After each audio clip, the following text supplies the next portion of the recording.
6 বছর বয়সী ছোট্ট আরিফ দুরন্তপনায় শৈশব কাটার কথা থাকলেও অটোরিকশার বেপরোয়া গতি যেন কেড়ে নিয়েছে সব দুরন্তপনা। শুধু আরিফ নয়, রাজধানীর পঙ্গু হাসপাতাল সহ বিভিন্ন হাসপাতালে প্রতিদিনই অটোরিকশা দুর্ঘটনায় ভর্তি হচ্ছে নতুন নতুন রোগী।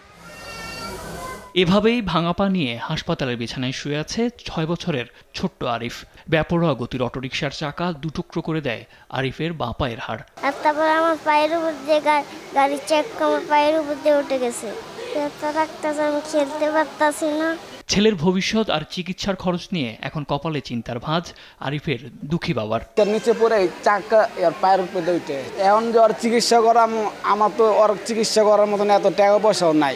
শুধু আরিফ নয়, ব্যাটারি চালিত রিকশায় দুর্ঘটনার শিকার হয়ে রাজধানী জাতীয় পঙ্গু হাসপাতালে প্রতিদিনই ভর্তি হচ্ছেন নতুন নতুন রোগী।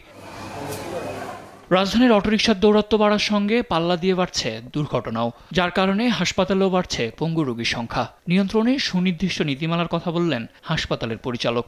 ইদানিংকালে আমরা একটু এই বিষয়টা নিয়ে উদ্বিগ্ন যে অন্যান্য সময়ের তুলনায় অটোরিকশার অ্যাক্সিডেন্ট আগের চেয়ে বেড়ে গেছে এবং এর মধ্যে মারাত্মক রকমের দুর্ঘটনাও হয়, মৃত্যু ঝুঁকি পর্যন্ত থাকে। এমন হয় অনেকেই পঙ্গত্ব বরণ করে, এমন একটা পরিস্থিতির সৃষ্টি হয় যেটি তাদের জীবনে হয়তো অনেক ক্ষতির কারণ হয়ে দাঁড়াচ্ছে। শুধু শহরের অলিগলি কিংবা প্রধান সড়ক নয়, ফ্লাইওভারও দেখা মেলে অটোরিকশার দাপট। নিয়ন্ত্রণে হিমশিম খেতে হয় দায়িত্বরত ট্রাফিক পুলিশদের। বর্তমানে যেগুলো দুর্ঘটনা করছে, ম্যাক্সিমাম এই যে দুর্ঘটনার একটা অন্যতম কারণ হলো ব্যাটারি রিক্সা। আর এদিক ওদিক তাকাতে চায় না, হঠাৎ করে ডাইনে বামে ঘুরাই দেয়, বড় একটা দুর্ঘটনা ঘটে যায়। অদৃশ্য শক্তি বলে মহাসড়ক দাপিয়ে বেড়ানো বেপরোয়া এসব রিকশার কারণে দুর্ভোগে পড়তে হয় গণপরিবহন চালকদেরও। ভোগান্তির শেষ নেই পথচারীদের। আমরা সরকার লাইসেন্স বানাইতে 13,000 টাকা দেয়, আর ওরা লাইসেন্স ছাড়াই ওরা যা করে রুটটার ভিতরে অতিরিক্ত অটোওয়ালারা করতে আছে। অতিরিক্ত অটোরিকশার জন্য মানে গাড়ি চালানো অনেক টাফ হয়ে যাইতেছে গিয়া, কারণ তারা ফুট করে গলিগালার ভিতর থেকে বাইর হয়, আর কোনো গাড়ি গুড়ি এড়িয়ে তারা মানে না।